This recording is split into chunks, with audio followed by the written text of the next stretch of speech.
on this Saturday, the 17th. We got 7 football games left of this 2025 season. I got a cat behind me. I heard it boosts views if you have cats in your videos. So I put the cat tree behind us, so you'll see her pop in and out. But yeah, we are here. We got the divisional round. What everyone, as long as I've been watching football, they always say is the best weekend of football.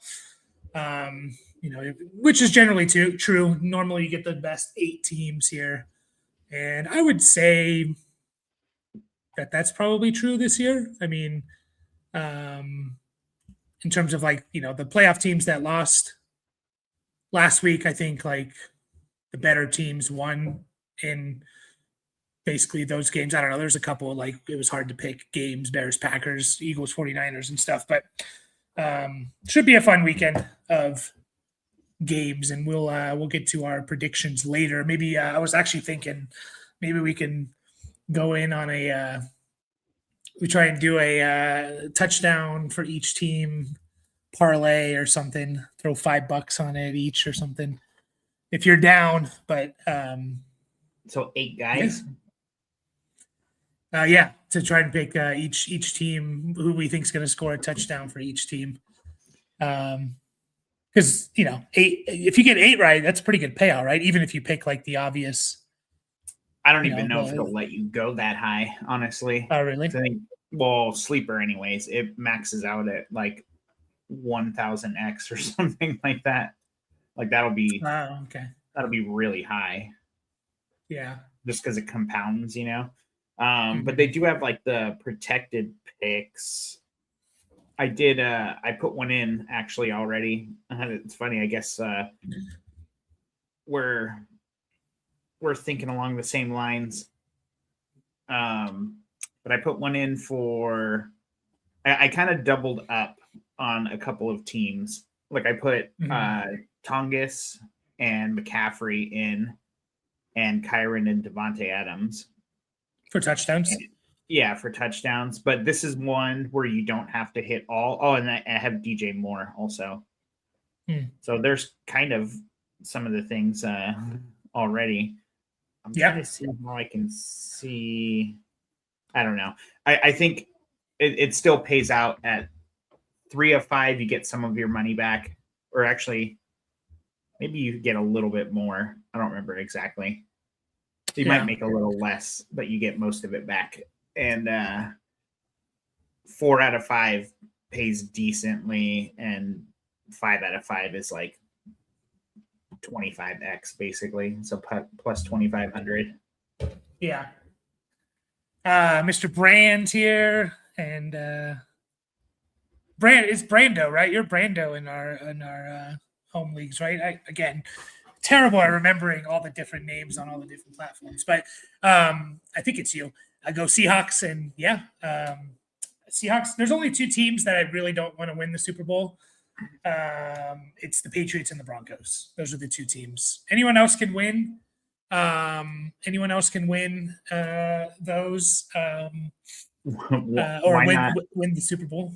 So, why not the Patriots? Just because they won a lot already? Yeah, I don't want the freaking Patriots. They had 3 years. They were down bad. Patriots fans oh, woe is me. We didn't make the playoffs for 3 years or whatever. And then they win a freaking Super Bowl again after dominating for 20 years. No, thank you.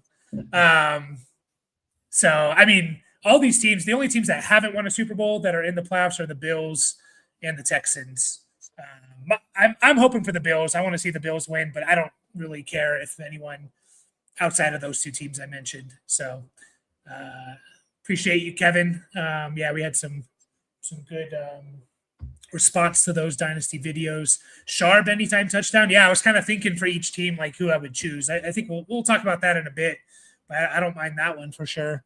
Any listener league orphans, we will in 2 of ours. So I'm actually going to announce that. I'm going to announce that here. Here soon. I don't know for sure if we have more. So we have our pay.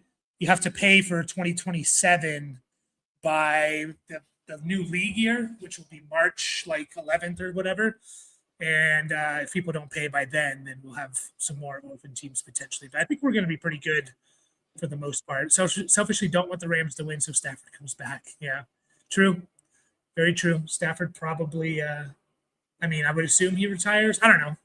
I think he has a lot of money to make too with his contract. Yeah, we kind of talked about that a little bit. Like, does going out on a down note mean like, all right, give it one more year, or do you go out on top? You know, like you can see both scenarios play out. Mm-hmm. So I don't know. Stafford's been retiring for what, 3-4 years since they won the last one. It was 21. So yeah. You remember, like, I think we talked about this recently, but maybe it was someone else. It's like we were worried about Stafford because he had like the back issues. We were worried about Puka because of that too. Like, we still took Puka in the first round for the most part, but like we were like, oh, Stafford has back issues, and then he entered. Yeah, I remember we did talk about this because you talked about how he entered that whatever thing chamber. Yeah, chamber, like out in the parking lot or something. Yeah, I mean, those are all genuine concerns. That's why Stafford went basically undrafted. And Puka, I think he started slipping into the early second, but he was still in that like 8 through 16 range for sure, like guaranteed. Yeah. So yeah, we're just here, for the next 40-ish minutes or so. If you have any Dynasty questions, football questions, whatever, ask, life questions. As long as we keep it non-political, because this is our escape from all of that stuff, when we record this stuff, and, comments on the game. We're going to put together a parlay of anytime touchdown scores. But I do have some players that I want to get your opinion on for Dynasty. And kind of like really unsure of where to rank these guys. So with the quarterbacks, there's a couple guys that it's Kyler Murray and Tua. So like two quarterbacks that like going into the year, we were kind of looking at those guys as like QB2/3s, right? And now they're at the point where like we're not even sure if they're going to start next year, right? Like just complete like 180, I guess. How do we generally how should we view those two players? And again, like you can have your personal opinions about I think Tua sucks or Kyler sucks, that's fine, but like this kind of falls into the umbrella of like how do we view quarterbacks in this situation overall, no matter who it is, where it's like, do we view them as like they're probably going to start next year? Both of them are under contract. I know they've talked about trading Kyler. I think the Tua trade will be a lot harder. Like a Tua trade would be a lot harder. Both those teams don't even have coaches right now. So like, how are you viewing that situation? Are you kind of viewing those guys as starters? And, if they're your QB3, you feel good about it, or you feel very uncomfortable about it? I think they'll definitely both start at some point next year. Maybe not on their respective teams that they're on right now, but I mean, we've seen these guys actually win NFL games, and actually be pretty good at it too, in spurts throughout their career, right? The Cardinals seem like I don't know. They seem like they've been broken for a little while. They need to figure something out. I mean, even looking at like, drafting Marvin Harrison and like not really using him in the ways we kind of think they should, to being like heavily reliant on an aging running back to basically run the offense. Not that those are necessarily bad things, but it's just not working, So Kyler can still play. He had a lot of close games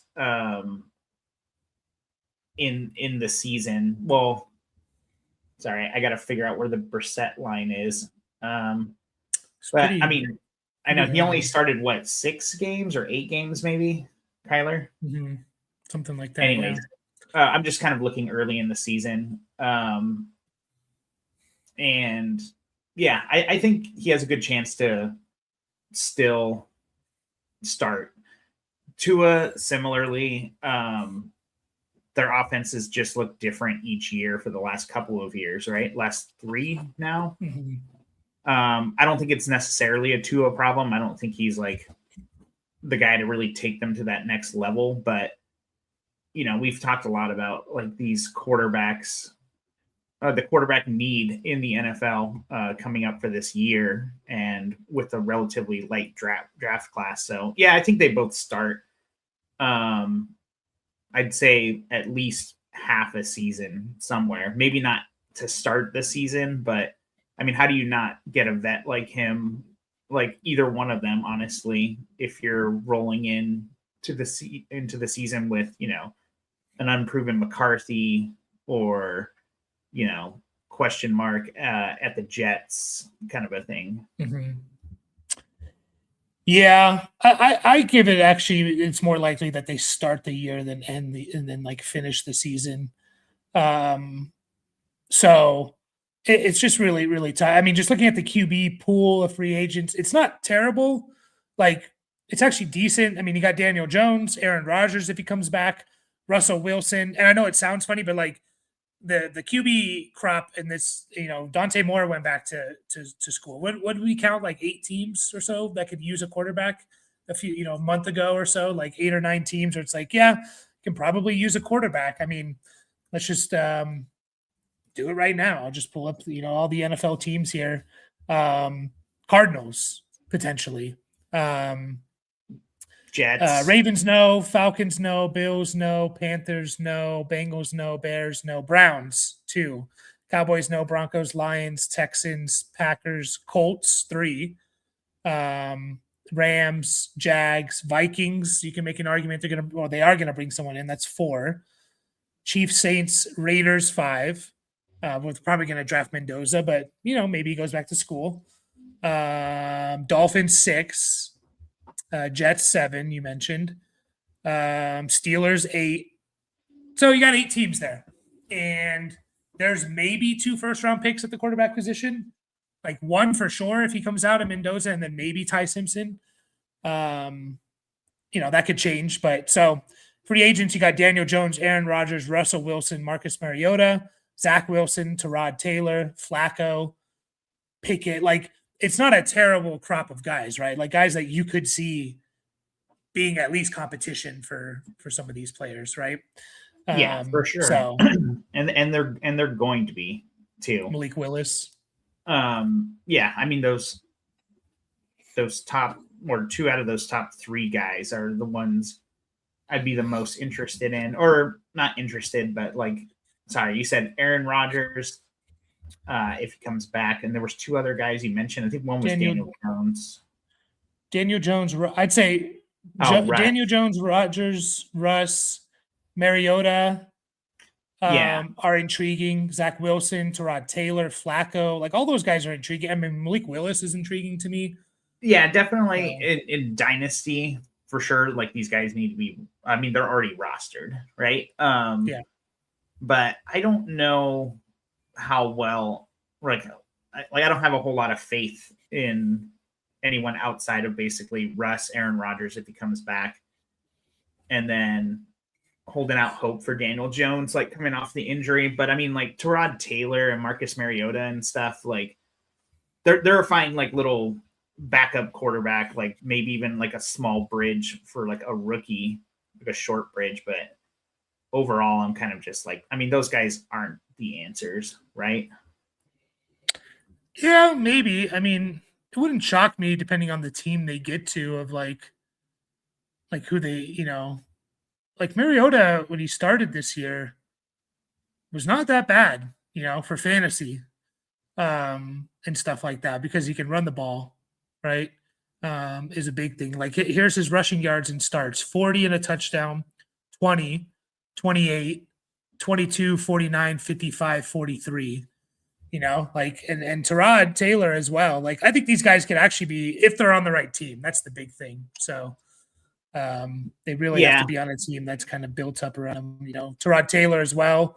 44, 19, 11, 48, 21, rushing yards. So yeah, no, definitely for fantasy, like they can be spot starts and stuff, but I mean, we seen it with Justin Fields this year, and I was going to say last year, but that's not even true because they were winning. But if these guys can't win games, they will lose their jobs, I guess is like the point that I'm driving at, because like they're not like the answer. But I mean, that happens to vets that we think are like good also, or at least, passable, decent.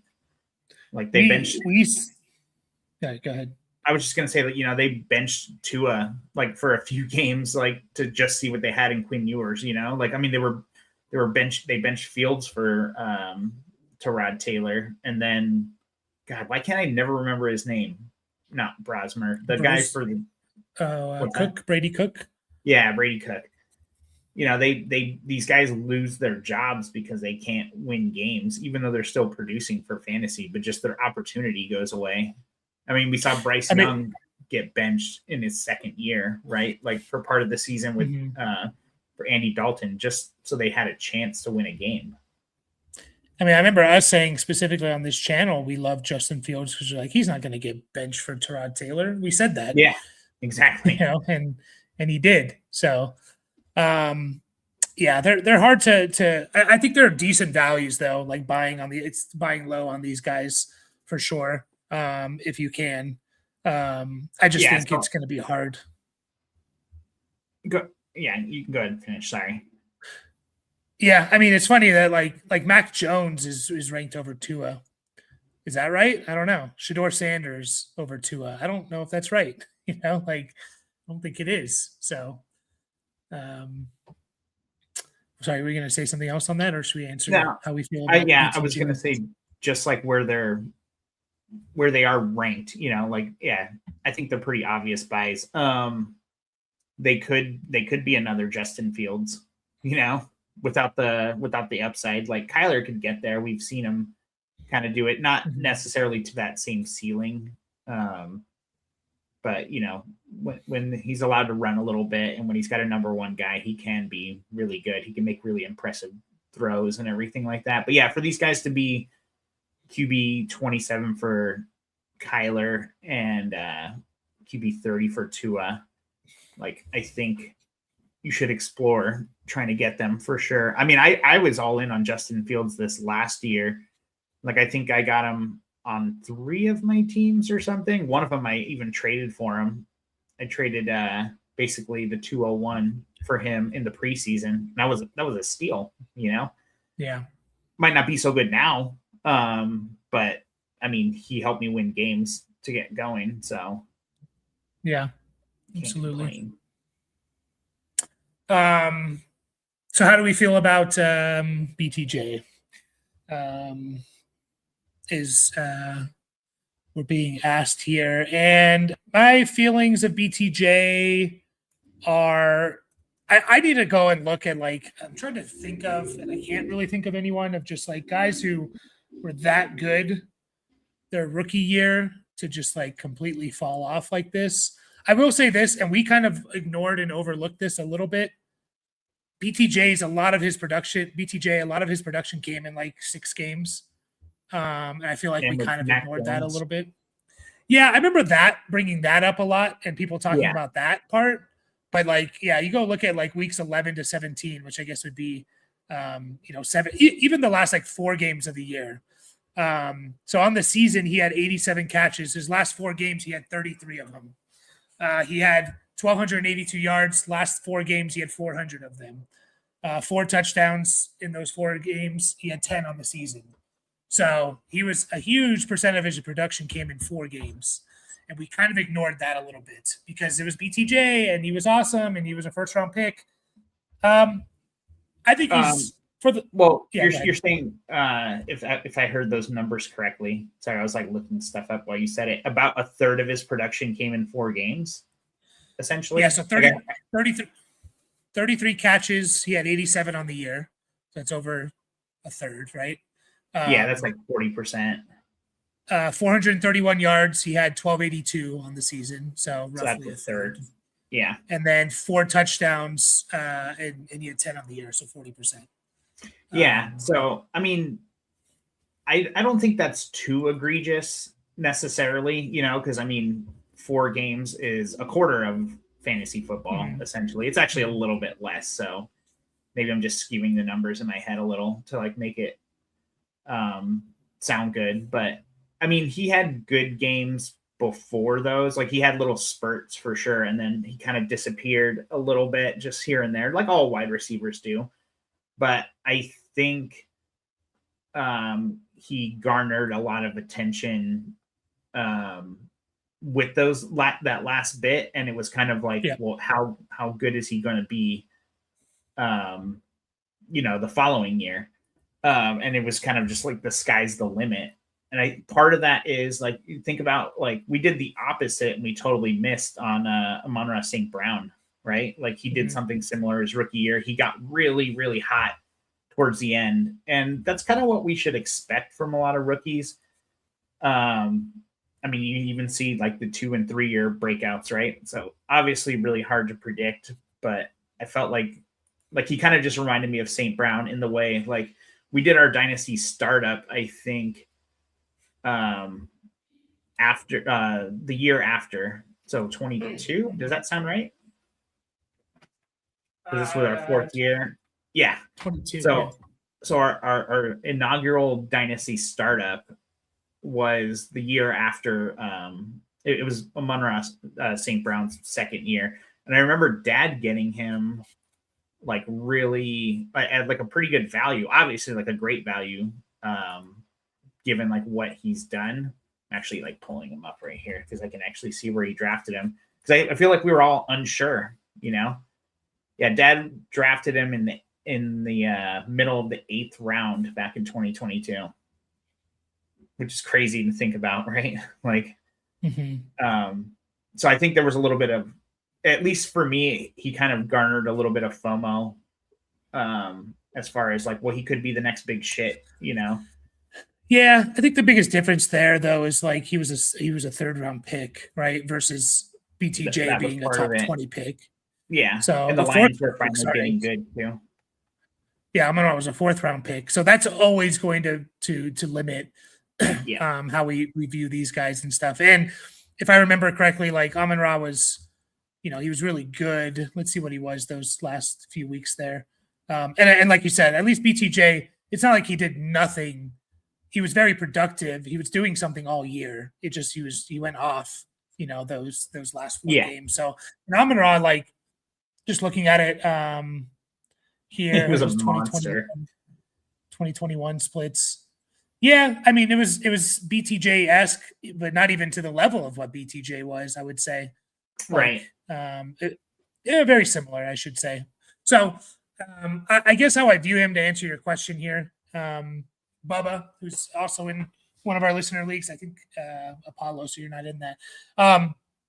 I think I am fine with trying to get BTJ at his price. He's, roughly wide receiver 19. Like I think I would still take BTJ over guys like McConkey, Adunze, Marv potentially, and have him closer to like, behind these guys, but closer to guys like Garrett Wilson, Olave. I mean, honestly, like we should kind of look at like, no, that's not true. I shouldn't say that. But I still think there's a lot of upside there. I know they're talking about like, oh, what if they trade him? I'd be very surprised if the Jags trade like a young wide receiver who's proven he can be really good and he's on a rookie contract, like, and you can have him for the next 3 years. Like that would surprise me a lot. So yeah, there's a lot of mouths to feed in Jacksonville. Yeah, I mean, you'd have to get like a 1st round pick for him or something. So I don't know. I still view him as I kind of view him as a buy right now, knowing that it is a risk because of what we saw. I mean, him and it sucks. It's hard to see when you see guys like Parker Washington, having a better year than BTJ and stuff like, and Jacoby Myers is there and Brenton Strange is there and stuff like that. But like, I still believe that BTJ is the best receiver on that team and that he's going to kind of prove that. I just don't know. Maybe he's not quite like top 5 like we thought he was going to be, but I think he's still very good chance of being top 15-ish, if not higher. And you can probably get him for under that right now. So I I know you like to ask this question. What's the highest rookie pick you would trade for BTJ straight up?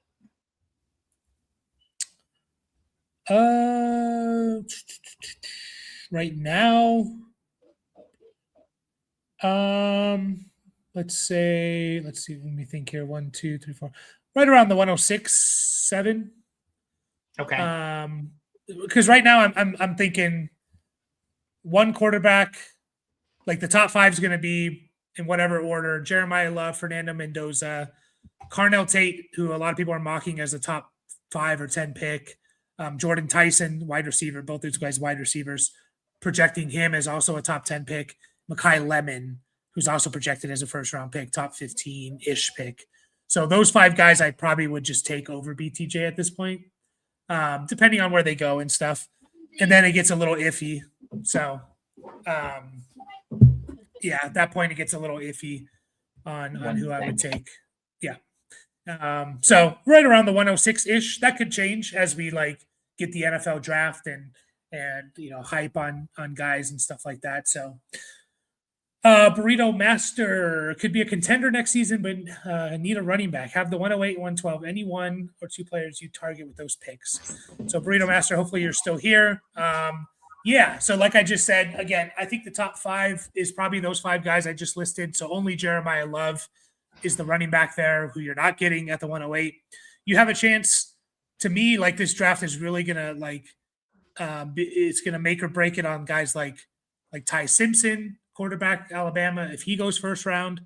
And then there's 2 running backs I really like in Jonah Coleman and Jadarian Price. If they get really good second round, third round landing spots, they could be there. One of those guys could be there at the 108. Beyond that, it's tough to know for sure. Burrito Master, the 112 is like, to me right now, I can really only envision like the top 8 to 10 picks. And after that, it's very up in the air. So I do think in those top 8 to 10, there's going to be 3 running backs. Again, Jeremiah Love, who you're not getting, Jonah Coleman, who, depending on where he goes, might be hard to get at the 108, and then Jadarian Price. But someone could enter that conversation. I would toss around Burrito, like you're a contender, could be a contender. I don't love the end of this first round. Players to trade with those picks. Okay.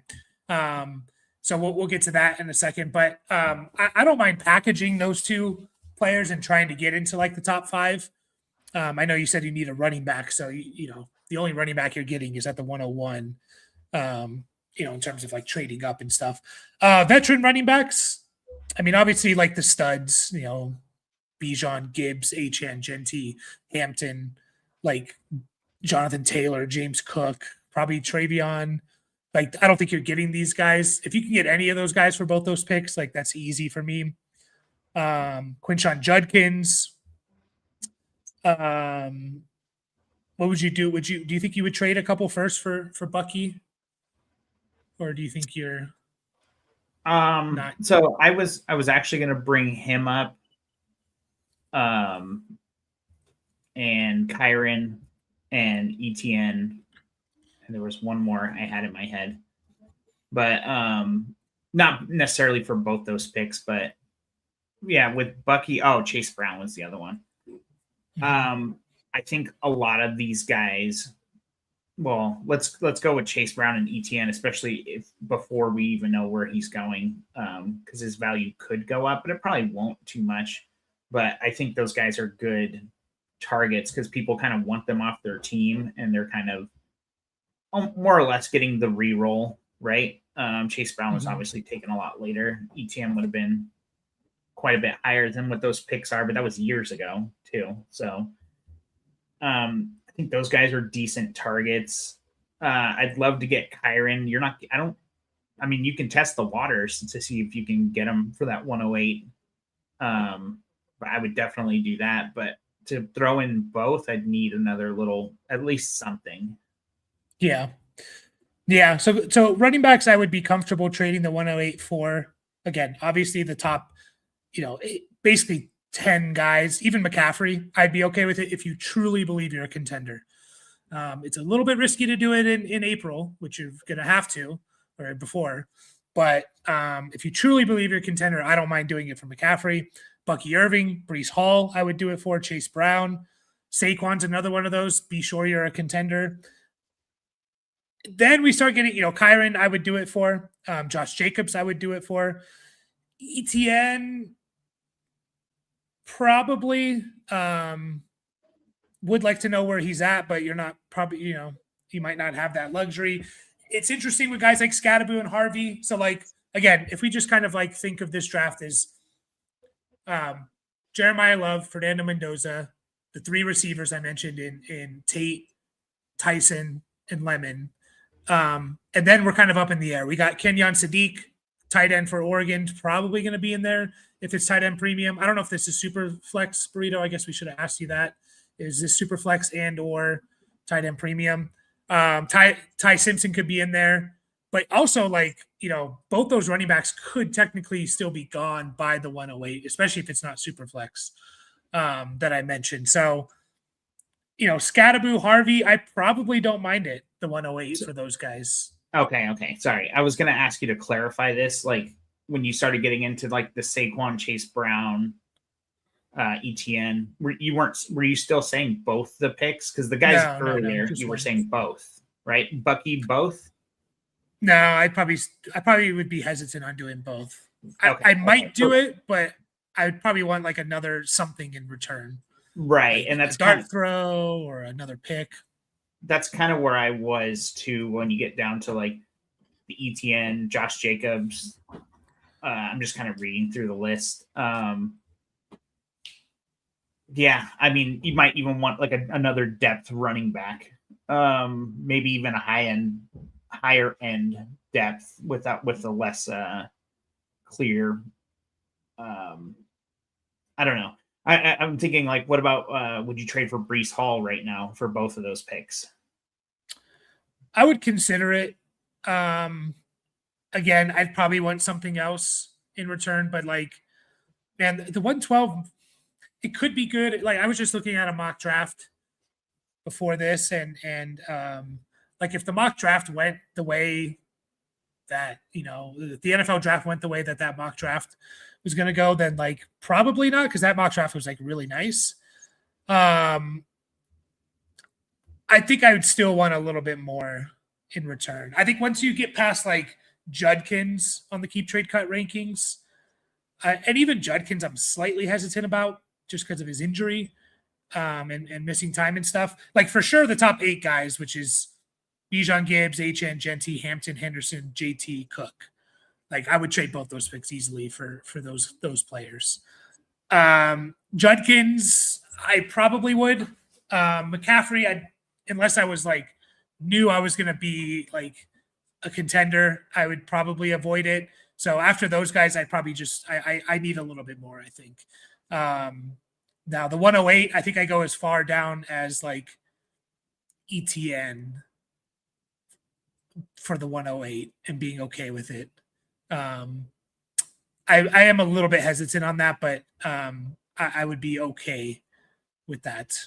After that, I'm not doing the 108 for guys like Javonte, Kenneth Walker, stuff like that. I definitely do the 112 for those guys, but so yeah, I mean the 112 I would do, Javonte, Kenneth Walker. I wouldn't do Monungai. I wouldn't do Charbonnet. Not right now, at least.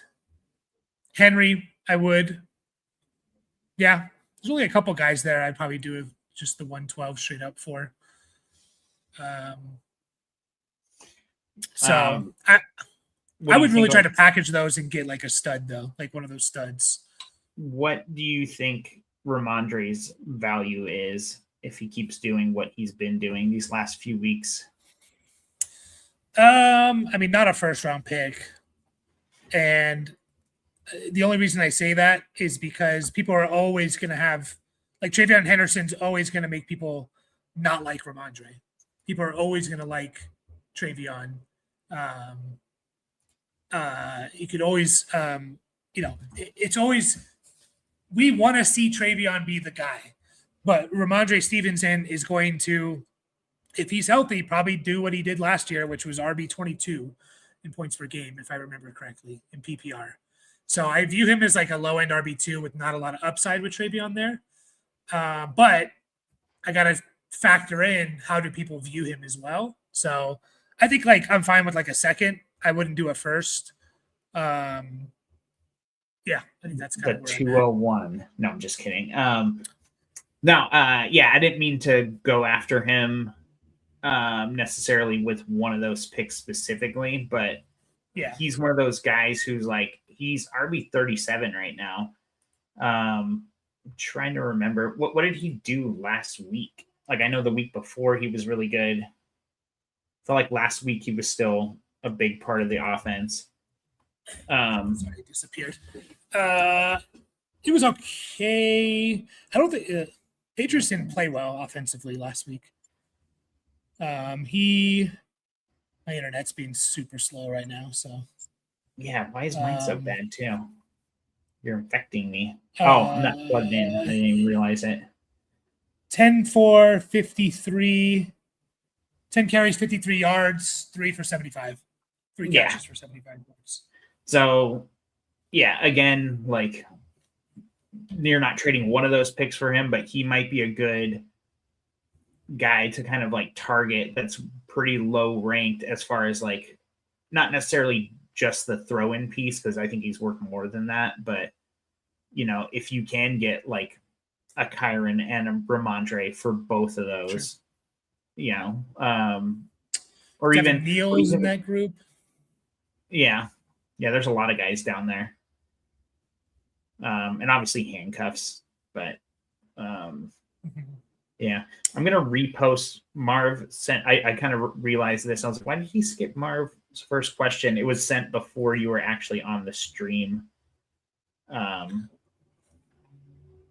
yeah. Okay. We'll get to that in a second. Thoughts on Michael Mayer? Still under contract with the Raiders, so I don't know. Like, I don't know what the incentive is for them to get rid of him. He's cheap.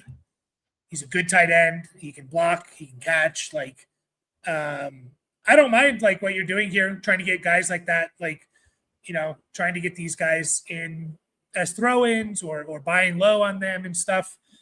The problem with these guys, like I do think you have to get them in like part of a trade, a bigger trade. I don't think people are just like giving up on these guys for like a 4th round pick or something.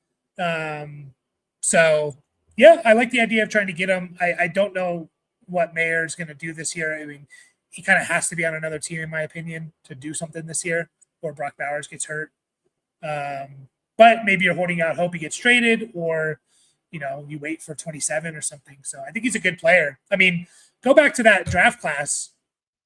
That was the Kincaid, Laporta. It was a good draft class for tight ends. I mean, Brent Strange was in there. That was what, the 2022 NFL draft, I believe, or 23. Mayer was kind of like, is he the best tight end? I think it was 23 actually. Was like a lot of people were talking about him as the best tight end. It was him and Kincaid were kind of like looked at, and obviously Laporta went early, and he probably is the best tight end in that class. But Luke Musgrave, Tucker Kraft was in that class. Maybe it's Kraft actually. I don't know. Anyways, like I think he has a lot of talent. We've obviously seen it when he like, you know, what didn't he have a couple good games here at the end of the year? Mayer, yeah, 9 for 89, 3 for 47. Like we see it, you know. So, but like, I don't know. Would you trade a third for these guys, or are you just not even touching them for a third? I don't mind it. You know, like thirds are. It depends on how people are like valuing them. Yeah, but I agree with you. Like I think you got to get them thrown in trades. Because I mean, at that point, I'd rather just have the player than like that pick, and then any like, you know, I'm not paying a second for these guys, and so it's kind of, it can be almost a non-starter. But I don't know. Sometimes you get these guys that you don't know how to value them. You know, J.K. Dobbins was that for me a couple of years ago, like in the draft. This was before he went to, was it the Chargers? Yeah. Mm-hmm. He was on the Chargers 2 years ago, right? In Denver this last year. 24. 24. Yeah, and then it was before that happened, and someone was just like basically like get him off my team, like for like the mid third round. It was like a mid third. And I was just like, I don't know. I don't even remember who I drafted. Like, and I'm sure they're not even on my team anymore. But people get desperate sometimes, and they're just like, nah. I mean, Michael Merritt hasn't had that same kind of career where it's been actually maybe more injuries than I thought. A lot of games that he missed, actually, 3 or more every year. So I don't know. I was going to say injury riddled with J.K. Dobbins, obviously, like repeated leg injuries on the running back was what kind of scared us away from him. But, you know, sometimes people get desperate. That's Brooks. What's that? That's Brooks. You know? Yeah, like, him also. Haven't seen anything from him. You know, a lot of for me, he was my favorite running back in that draft class, which going back to that draft class wasn't the greatest.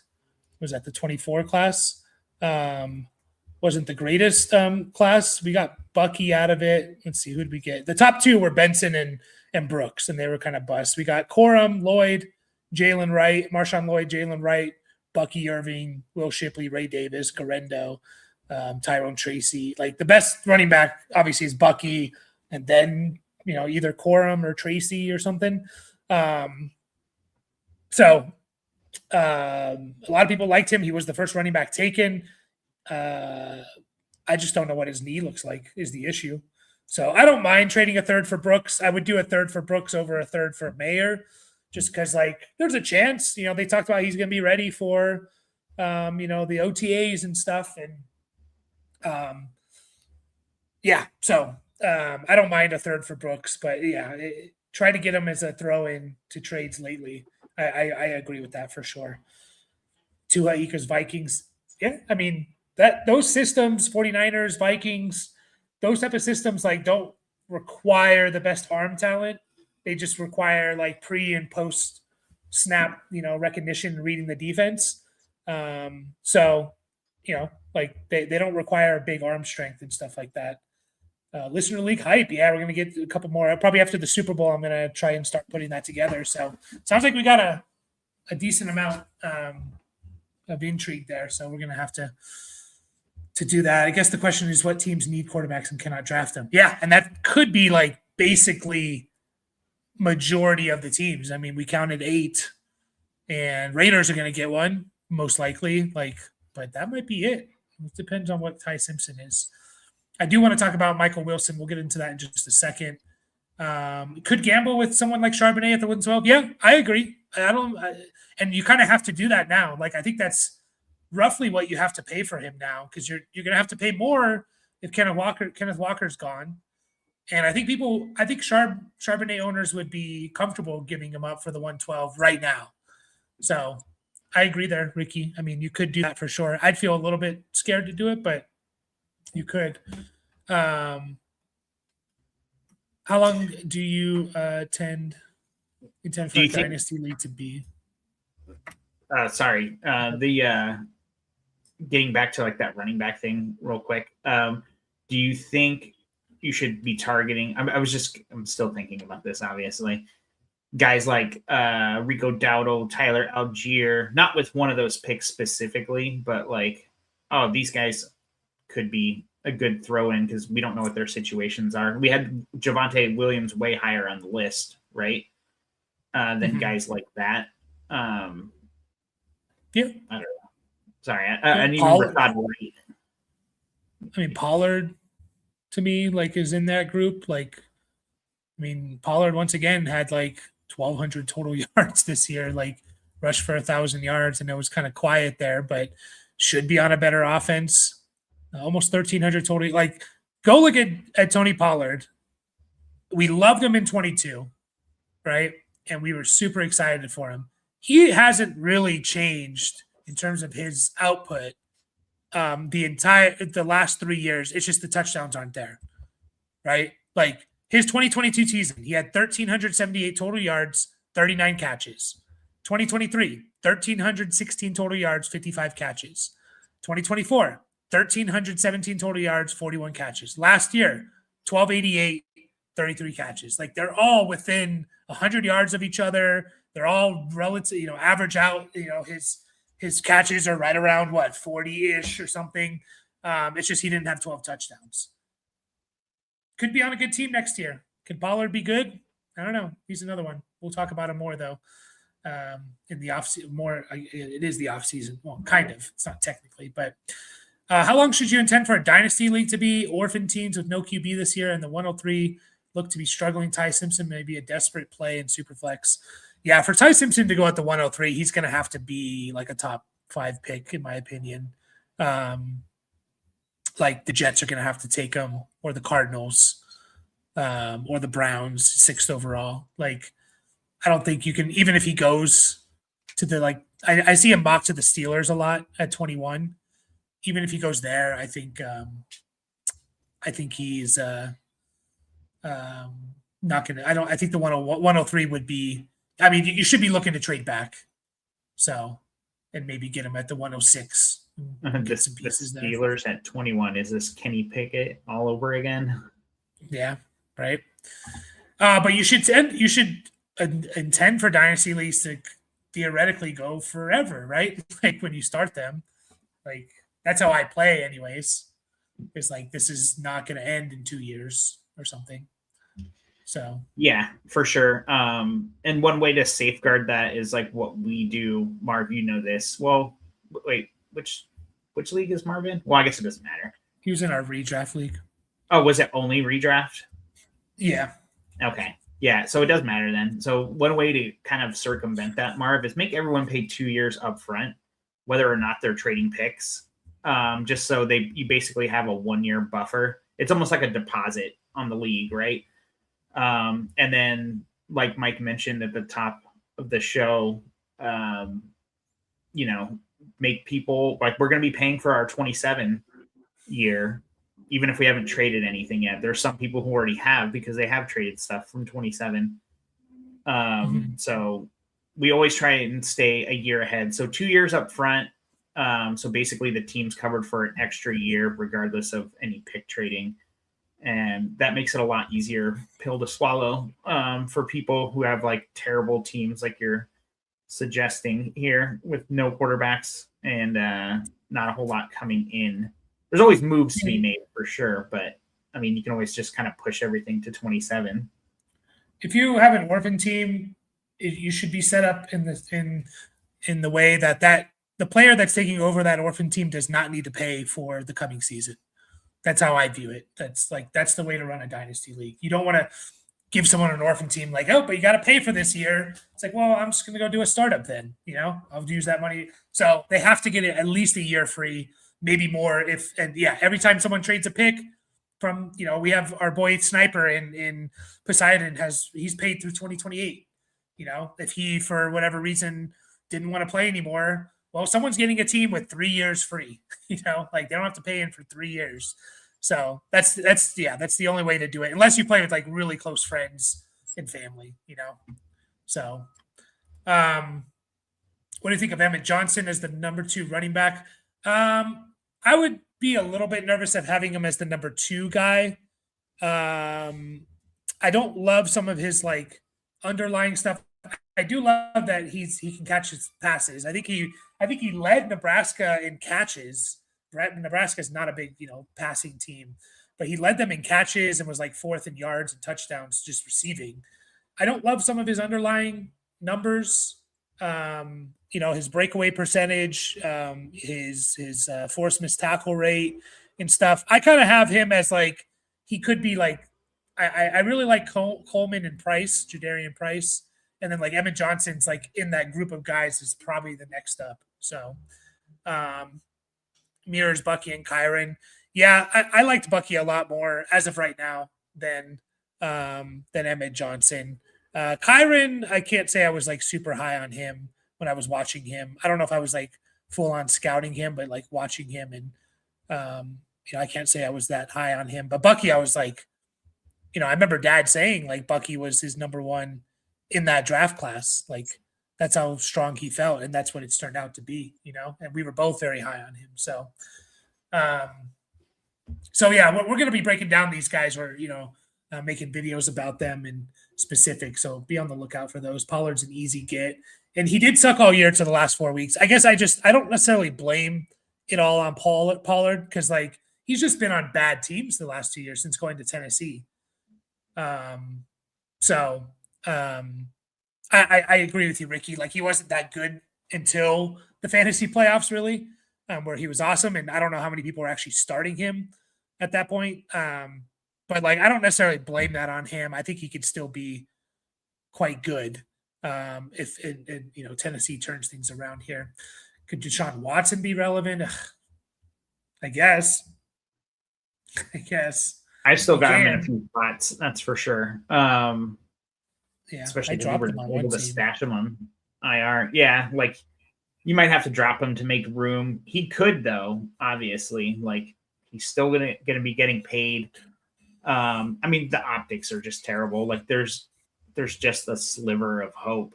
Like yeah. So borderline unrosterable, but end of your day. Yeah. I think if you've held him at this point, you better be holding him because like what are the Browns gonna do? Yeah, no kidding. They're gonna go with Shedeur Sanders, Dylan Gabriel. They're probably not gonna get a quarterback at 6. So yeah, he could be relevant. Drafting in a 14-team best ball superflex startup. You want depth, JP, as much as possible. If you can trade your startup picks before the draft, try to trade back. Like try to trade if you're at, let's just say you're at the 106. If someone wants to move up and you can get like the 112 and an extra second or third round pick or whatever it is, even a 4th round pick, because like 14 team, you need depth, and best ball, you just want a bunch of guys. Like a lot of times, like you make trades, like trading stud players. When you play in shallow leagues, 12-team lineup league where you start 8 or 9 guys, you just want the studs. Give me Jamar Chase and Bijan Robinson and Brock Bowers or McBride and Lamar, and I can win with those 4 guys because like it's 50% of my lineup or whatever. When you're doing best ball and when you're doing a 14 team, I don't know how many starters you have, but if you're starting like 9 or 10 or even more, you want depth, right? Because a lot of times like trading Jefferson for like, or Jamar Chase for like 3, wide receiver 2s would be stupid in lineup is actually smart in best ball because those 3 wide receiver 2s on average are going to outscore Chase, one of those 3 or both of them or whatever. So it's about depth. So trying to trade back and diversifying these pieces into multiple pieces, I believe is the way to go. So join our Discord, by the way, guys. If you're not in already, you can ask questions. Like if you're in a slow draft there, JP, you can definitely post questions and we can answer them for you. Like who would you take or what moves would you make? Also, we're going to be starting listener leagues. So that's the place to get into if you want to join a listener league with us. Hopefully we're going to get 2 started up. So Yacht Possum's here. I believe this might be, this is the trade he posted in the Discord here. So 10-team, 2 QB. So not a super flex, it's a 2 QB. Would you trade Hurts for Bo Nix and Breece Hall? Is that enough of a plus for the tear down? Yes. I would do that. Yeah. It is enough. So I'm pretty comfortably doing that. So I mean, I think I'm actually a little lower on Bo Nix than I should be, kind of a thing. He'll be an interesting one to look at because I was getting a little worried about him in parts of the season, I guess. Like, but I mean, just the track record speaks for itself. I mean, he was better than Hurts this year and last year, just barely. Trying to think how skewed. I'm looking in our home dynasty league for their stats, but I mean, you can easily say like Bo Nix, like a couple years younger, like, which I don't really mind about quarterbacks when, the older one is only 27 years old.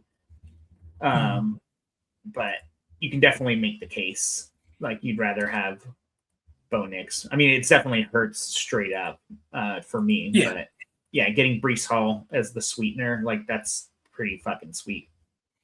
Yeah, I view how I view Bo Nix as a low end QB1. Like he'll be over the next several years, he'll fall between like QB8 and QB15 in points per game each year. And Hurts could be in that range. Hurts could obviously has more of a ceiling, but yeah, I like getting Brees Hall right now with the idea that like he goes to a better team or the Jets are just better. We'll see about that second one, but so yeah, I think that's a good one there. Don't sleep on Nick Singleton. Yeah, I agree. I agree. My only issue with Singleton, Penn State running back, is he was awesome last year, like 2024. He was great as a freshman, like very productive his first three. I feel like his last year, his senior year was his worst year. And I'm always a little bit concerned about that. Like, why was this your senior year, your worst year? Theoretically, it should be your best year. There could be other things. I need to watch more tape. And like, was it him, the offensive line, blah, blah, blah. But I just felt like he was like awesome as a freshman, a little bit down as a sophomore, but still good. Awesome as a junior, very down as a senior. And that always concerns me a little bit. So May, Lawrence, and Riley. Yeah, I mean, that gives you – yeah, I like that trade even more because you have like two studs. You have a stud in May, and I was going to say I feel like you're starting May, and then you got to make the decision every week on Nix versus Lawrence, and yeah, you're going to pick wrong half the time, but that's okay. Yeah.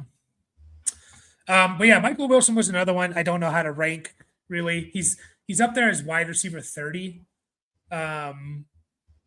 I feel like that's appropriate for him. I was trying to think of I meant to actually look this up, and I will have to look this up for last time. By the way, before I forget, Kyle Pitts did get to 5 touchdowns. I saw that yesterday. I was like, oh, I need to bring that up. And that just popped in my head. So next year, yeah. So he has 1, 2, 3, 4, 5 his first 5 years in the NFL. So 6 touchdowns for Kyle Pitts incoming next year. Yeah. Make the future bet right now. Right? Over 5.5 touchdowns. And if you can do exactly 6, I'm sure that would pay out like a lot. Do it. I don't think you can do stuff like Vegas that. probably wouldn't even take that bet because it'd be like such crazy odds where they're like, no, we're not paying you $10,000 for a $1 bet or something. Yeah. So yeah, Michael Wilson. I was trying to think of have we seen a situation like this where a guy kind of does not much his first 2 years in the season and then explodes year 3. Obviously the first one that comes to mind is Nico Collins. Yeah. Sorry, real quick before we get into this, because we have been going for an hour. Start sending players that you guys think for the in the chat for the touchdown parlay. Just think about them while we're talking about these guys, because we start asking after we talk about this, we might go way too long. Anyway, sorry. So Nico Collins, Michael Wilson. I'm actually trying to Nico Collins. Got it. I'm trying to pull this up right now of receivers drafted in the first 3 rounds who had less than 1,200 yards combined their first 2 years. I can do all this. It just might take a little bit of time. Not a little bit of time, but I can enter all of this in. But so guys who just exploded, and Michael Wilson absolutely exploded. Won people leagues, was on pace for 1,700 yards or something. I don't know how to rank him at all. Because again, is he Nico Collins? Is he Corey Davis? Corey Davis was a top 5 pick, considered a bust. His 2020 season, he went on a run, the end of the 2020 season, about the second half of the 2020 season where he was awesome. And then he was out of the league 3 years later, right? Quentin Johnston comes to mind a little bit, but he didn't obviously do it at the level of Michael Wilson. Jerry Jeudy comes to mind. Jerry Jeudy was awesome in 2024. Although Jeudy had he had a decent rookie year. He had a decent third year. He wasn't, Michael Wilson was not even talked about for fantasy and starting and stuff like that. So, but Jerry Judy was awesome, and then we saw him. So, like, how do you view this? Do you kind of view him perfectly as like, but okay, I guess my question is he more likely to be a top 20 guy, not even in the like top 40 or right around wide receiver 30? Like, where is he most likely going to land, in your opinion? Sorry, you said between wide receiver 30 and what? So, like, is he more likely to be kind of where he's ranked now, which is wide receiver Oh, 30, I believe, or move up. or so what's three things here? Most likely to be wide receiver 30, like a top 20 guy, or not even in like the top 40. Like, what's the most likely scenario for Michael Wilson? I think he has a decent chance to stay where he is. But I could also see him falling pretty hard. I don't know if he's gonna like climb above some of these other guys that are directly above him. I mean, you could definitely make the case here and there, but I totally thought you were gonna bring up. I feel like Devonte Adams is always like the guy that everyone points to. It's like, well, he didn't really do much, and then he just became Devonte Adams, you know. Mm-hmm. So yeah, the Nico comparison's pretty interesting. Who was it? Davis Mills, the quarterback in 2021 and his rookie year. I believe so. Yeah. And yeah, it looks like he played like 2/3 of the games. Yeah, I don't know. We saw good flashes, I guess, of Nico, especially in his second year. You know, which was shut down with injuries, I guess. But yeah, we never anticipated him being as good as he was with Stroud in his rookie year. So yeah, like I don't really see him moving up too much. It's always playing the market too, right? Like, because if you look at some of the vets that are behind him, it's like you'd rather be starting those guys in season, right? So things are starting to push more towards future prospect as opposed to like DK Metcalf and Devontae Adams being behind him, Jacoby Myers, Cortland Sutton, like all these guys are behind him right now. So, all right. So I put this criteria of you had to been, this is since 2015, you had to have been first, second, or third round pick. You had less than 1,200 total yards your first two seasons, but at least 500 just to filter out like the total busts. And like, yeah, so there's basically been 60 guys since then. And just kind of quickly looking through this list, I mean, Christian Watson, Worthy, I think kind of jury's still out a little bit there, but like Deebo Samuel is someone that was on that list who broke out kind of year 3, like really broke out. DJ Shark, I guess, like had that 1 year where he did that. Mike Williams for the Chargers, like to me, that's like a good comparison of like if he be Mike Williams, which is like kind of a wide receiver 2 at times, like wide receiver 3. I'm trying to look at anyone else. Like I'm just throwing out guys that like did well, like after their first couple of seasons. Nico Collins, we already talked about. Like that's Wandale, I guess. Yeah, I mean I should throw Wandale in there. Like that's kind of it. Like there was 3 or 4 guys there out of the 60. Yeah, it's definitely possible. But obviously, like you just said, even if it's 5 guys, or 6, which it's not necessarily, that's you're talking about a 1 in 10 chance at 6, and so it's less than that. Like obviously, it doesn't work that way because these are people and not just like but I mean that's what the data is showing.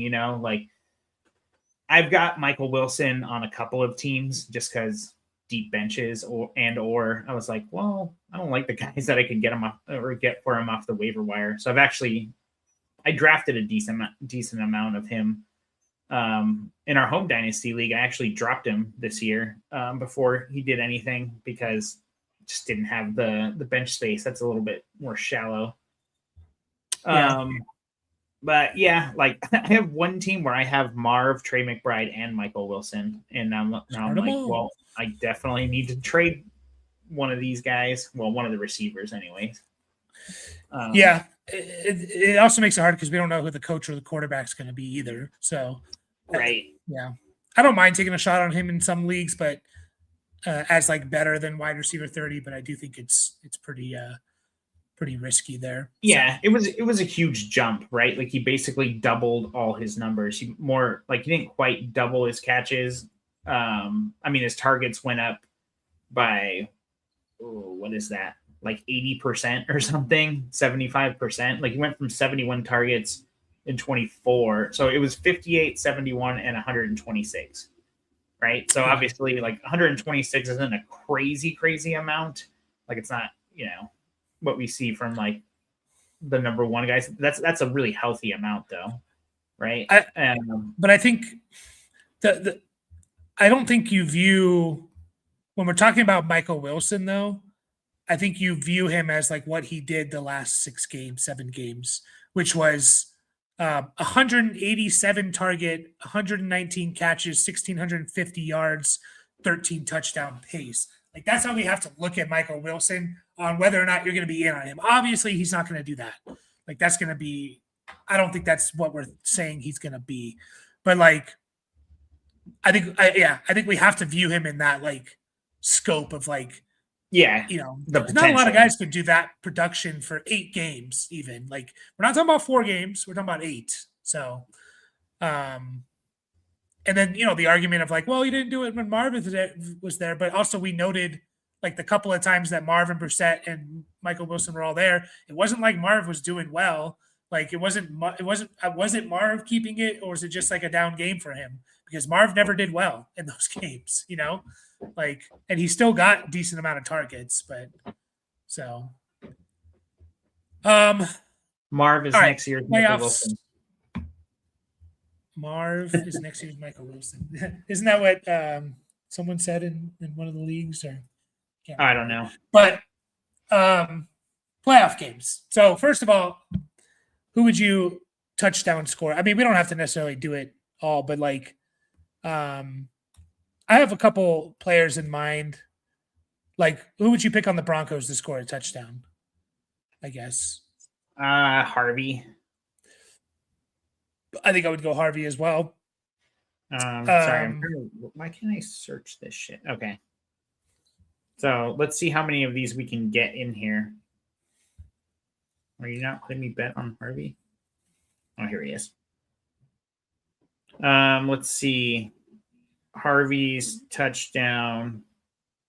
What the fuck? They don't even have it on here. Oh, yeah, it is. So I'm just going to read you the multipliers because Sleeper's a little tricky, right? It's actually like more just if you have a pre looking at bets this way, like mindset of like earlier when I was like, oh, it's plus 2,500. Well, it's really not. It's like 2,400, I guess.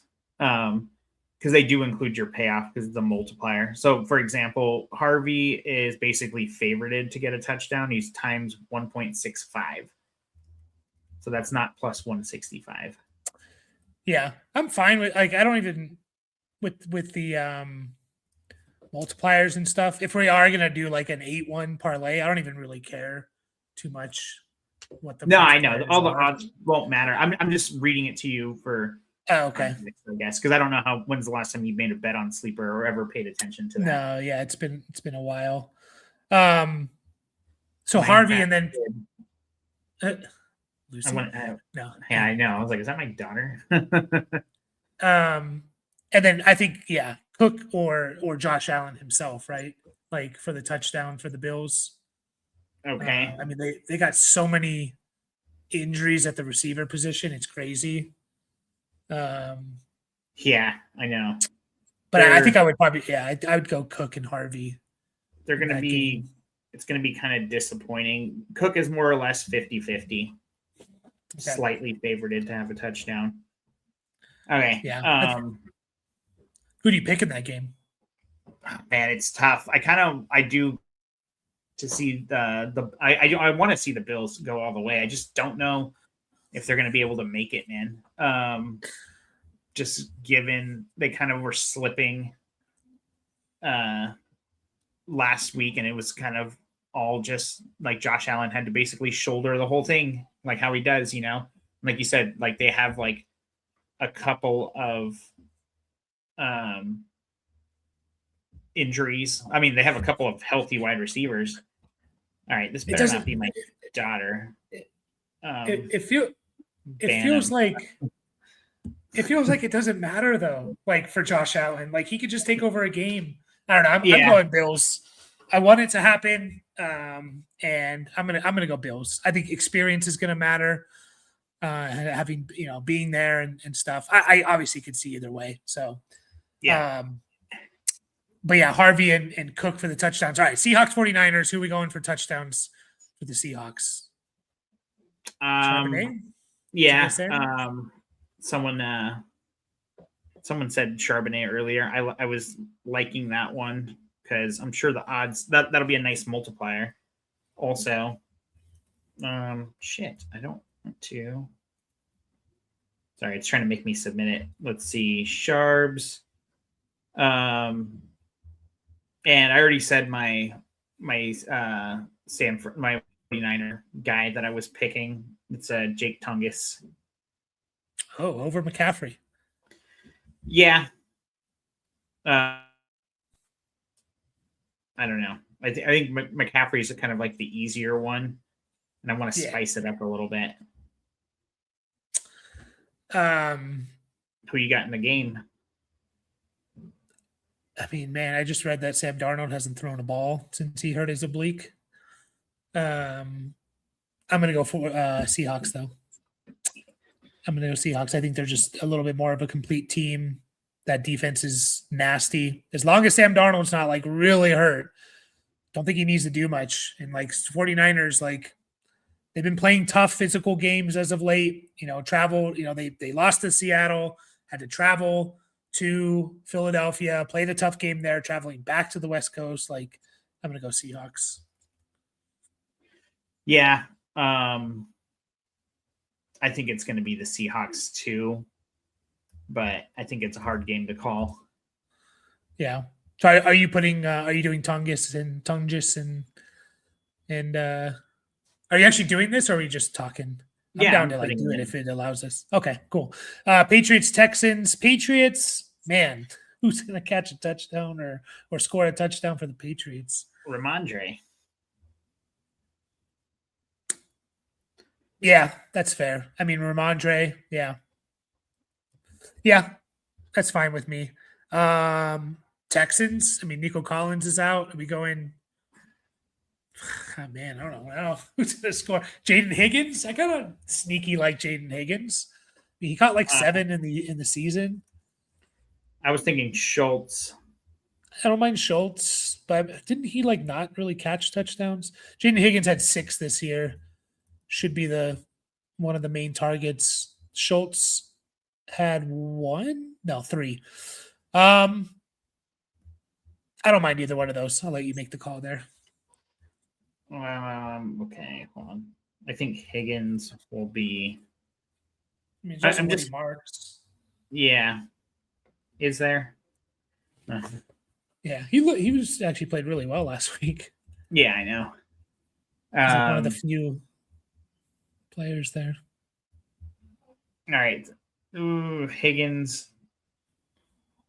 All right, yeah, we'll go with Higgins. You know what? I think I put him in another prop already for catches, so I'm going to go back Schultz. To who you got in the game? Patriots. I don't think the Texans offense is going to be able to keep up necessarily, but that's not even how they won the game last week, right? Like, I mean, it was 2 defensive touchdowns that were just kind of like they scored 30 points. Who did? It was just Texans. Oh. It's crazy to think like, oh yeah, shit, they scored 30 points. But yeah, you're right. I mean, offensively, they didn't play well. I'm going to go Texans, man. I think they have the best. I know we had this debate before. I think Texans have the best defense, and I think they're going to put Drake May in a little bit in a blender a bit, and and just, yeah. And this is not, damn it, like, you need to do it the right way. Patriots, you need to suffer a little bit. No, I'm just kidding. But I'm gonna go Looking like a true Charger. I'm gonna go Texans, and then we got Bears and Rams. Should be a really fun game. I mean, you're gonna go Devontae Adams for the Rams? Is that what you're saying? Yeah, Devontae Adams is a good one. Kyron. Yeah, Kyron's the other one. I don't know. Who are you leaning there? I would probably go Kyron, but I'm fine with, honestly, I'm fine with Adams, Puka, or Kyron. So it could be a high scoring game. They can all score. So, right. Let's see. Kyron has the better odds. Devontae Adams is slightly favorited. It's basically 50-50.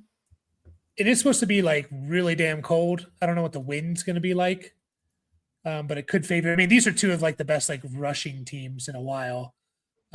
It's tomorrow. It says a low of 6. They play at night, so I think I would just lean Kyron. So Parkinson's another good one too. I think I mean all those guys could score for the Rams. Yeah, easily. I think I'm just going to go with. I'm the only one here. No, you're not. And for the Bears, kind of like Loveland. Yeah. Kind of like Loveland. Let's see. Colston Loveland. Okay, so let's see. Loveland, real quick. Loveland has had 38 targets the last 3 weeks. They're targeting the hell out of them. Only 2 touchdowns, but let's see. Kind of like Loveland. 4+ NFL only boost your pick. Oh yeah. Okay, so I'm gonna put the 19% boost on there. Okay, so I called it a protected pick before, but this is actually it's different. It's called a flex pick. Okay. So we have 8 guys, right? I'll just read them back, one from each game. It's Harvey, Cook, Charbonnet, Tongus, Ramondre, Schultz, Kyron, Loveland. So if we don't protect the pick, it's basically I don't even know if it'll allow us to make this bet, but for $10 would win you 7,400. So I don't think they're going to let you make that bet. But the other version of it is, so it's basically like a ladder. You need to get at least 6 of those guys to score, and you'll basically double your money. Just double? Yeah. God damn it. Can you hear that? Yeah. It's so loud. Hold on a sec. Yeah, no worries. I'll answer this question, JP. The 101, you took Drake May. I'm not going to argue against that. I will say this. It feels a little. I'm always going to lean towards rushing quarterbacks. I know Drake May can run the ball. I don't know if I consider him a rushing quarterback. I had this whole argument. I don't want to say argument, but like conversation with listeners and just discussion of like with Bo Nix last year. Like, was Bo Nix is he considered a rushing quarterback? My argument was that he's not considered a rushing quarterback because he had like 7 games where he rushed for less than like 12 yards. I don't consider Drake May a rushing quarterback. I consider him a guy that could have a big rushing game, but he also had 1, 2, 3, 4, 5, 6 games of less than 15 yards rushing this year. 6 of his 18 games, if you count the playoff. And so I always lean towards rushing quarterbacks. Again, I'm not going to argue against taking May at the 101. I'm still going to go Josh Allen. It does feel a little bit Justin Herbert-esque, where Herbert, after his second year, was being taken as like a top 3 quarterback, and some people were taking him at the 101. And look where he's going now, right? So I still lean Josh Allen, and I think I still lean Lamar as well over May. But I'm not going to argue. I'm not going to say like you were wrong to take May. So, wasn't able to trade back. Yeah, sucks. Nico isn't playing, rooting for the Bears. Yeah, I'd like to see the Bears. Ben Johnson's a little bit of a psychopath. So is Sean McVay, though. They're both psychopaths. Go ahead. All right. So the flex pick, it's basically double your money if you get 6 out of 8 correct. It could be any 6. If you get 7, you're basically plus 1,100. And if you get all 8, it basically like cuts the payout in more than half. You're basically getting 40%.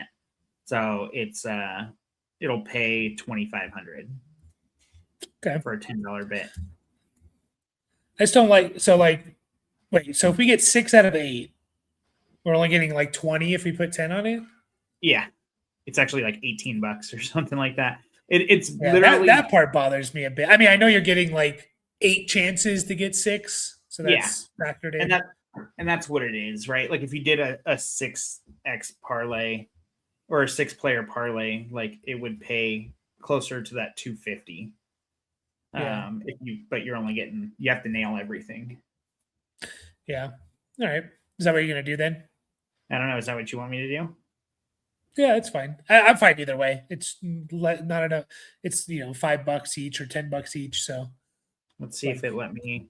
Oh, with the boost, 8 out of 8 will pay $3,000. Yeah, let's do it. I don't know. It's up to you. The only one I'm like super nervous about is tongue just over McCaffrey. But yeah, that more than double the payout. I think if we would have taken McCaffrey, it would have paid like $1,500 or something. That's not enough. Yeah. When did Tunja start? Technically, he has only 2 games as a starter. But I feel like he's played more as a starter than that. But yeah, for sure, because Kittle missed 5 games, and I guess he wasn't the starter necessarily, but he like that was early in the season, and he was good. Yeah, and to get the little game start asterisk, and it's literally are you out there on the first snap or not? So like it doesn't technically mean you were the starter or weren't the starter. So I was just looking at games that he started. So what did Kittle miss? Week 3, 4? No, 2 through 3, 4, 5. 6. 2 through 6. He only played a quarter of the snaps in the first game, and so 2 through so. The only reason I mentioned the first game is because he got a touchdown in that first game, and he got 1 in week 4 and 1 in week 5 also. So 3 of the 6 games, essentially, or half of them. Yeah. And then, what was it, week 17 that Kittle did miss? Yeah. No, it was 18, but also... Oh, no, it was 17. Sorry. Yeah, Antonio's got a touchdown there. And did he get one last week too? No. No, come on. Oh, yeah. He did not. So 4, basically half. Yep.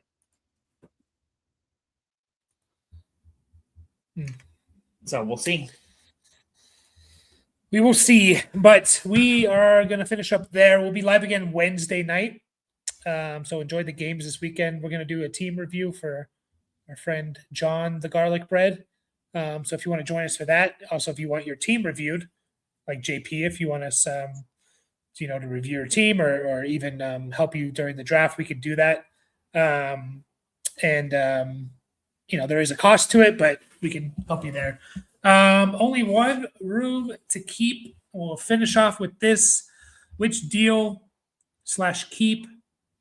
Besh, DK, Isaiah Davis. I'm going to keep Besh for sure. Draft capital. I liked him as a prospect. He has an opportunity there kind of to be like the number 1 receiver if they don't add anyone. I'm sure they will, but he's at least right now has that opportunity. DK in a shallower league is probably going to be the one I cut. And, role. I like Isaiah Davis. And if they move on from Brees, like maybe there's something there. Running backs have an easier path in shallower leagues, especially to be relevant. If it's a deeper league, then I'm fine cutting Davis. So where are you going? Yeah, I think that's all apt. Kind of in the order that you said. Or sorry, that Jaws. It's a no. Jaws, yeah. Actually, kind of the order that he laid it out is the order I'd keep them in. Yeah, I like DK a lot as just a player, but I don't know for fantasy in a shallower league if he's really going to be. I think he's going to be a better like football player than an actual fantasy player. Okay, so the startup's looking like this. May McBride. Is this tight end premium, JP? Jamar Chase, Josh Allen at the 104, Bijan Gibbs. I mean, we did a startup mock, and like quarterbacks are no longer what people are taking with the first 5 or 6 picks. So the landscape has changed, and I don't blame people because quarterbacks have kind of been disappointing for the most part. It's a 1-point tight end premium. Okay, so I assume that's PPR 1 point. Yeah, I mean, I think we looked it up in our home league, and I think it was in Zeus. No, it might have been Poseidon. But we get 1.25 tight end premium, and we looked up the WAR wins above replacement, and Brett Bowers was the most valuable player in that league in 2024. So, yeah, crazy. Yes, enjoy the games. They start in about 2 hours. Appreciate everyone, and we'll see you guys. Keep watching the videos we put out. And we'll see you guys on Wednesday night. See you. Bye.